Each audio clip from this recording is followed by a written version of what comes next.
Dito tayo ngayon guys sa Hong Kong. Ayan, so bibili lang tayo ng mga isda. Actually, lahat na makikita nyo dito, kung anong meron sa Pilipinas, meron din dito. Tara, puntahan natin. Meron silang mangga, oh.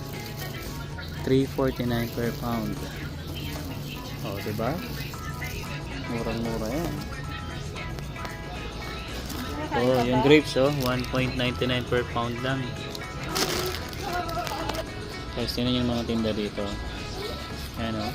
Halos, kala mo na sa Pilipinas ka lang. Merong Bicat, Boy Bawang, Chippy, Nova, potato chips. Ayan. So, meron sila clover. Diba? Kompleto yan dito. Snapple, meron din. So, para ka lang nasa Pilipinas. Tignan nyo naman yung stick ko dito. $10. Ayan. So, Hansel, meron din sila dito. Magkano kaya? Walang nakalagay na presyo guys.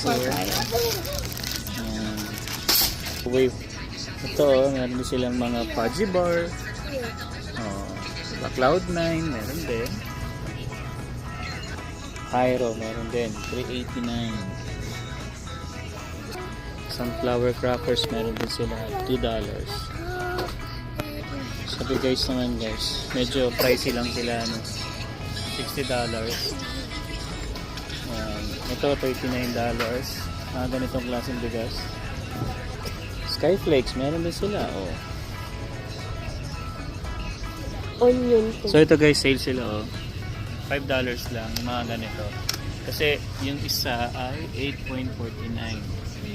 Mura na So sale yung garlic nila. May mga bulldog din sila dito.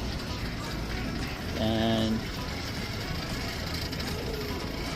ito. Oh, sa mga gusto ng langka, pwede rin kayo bumili dito. Ganyan lang siya.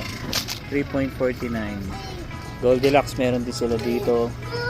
Ayan ang presyo. Ensaymada $2.49. Double Dutch $2.49. Diba? Ayan, meron din sila ditong ano guys, kamote. Ayan, mga ganito. $7. Ayan, so meron sila dito turon. $6. Ganito siya. Sa saba naman, ganito. $3.99. Ayan. Kung gusto mo naman ng ano, ganito, rice cake, $4.49.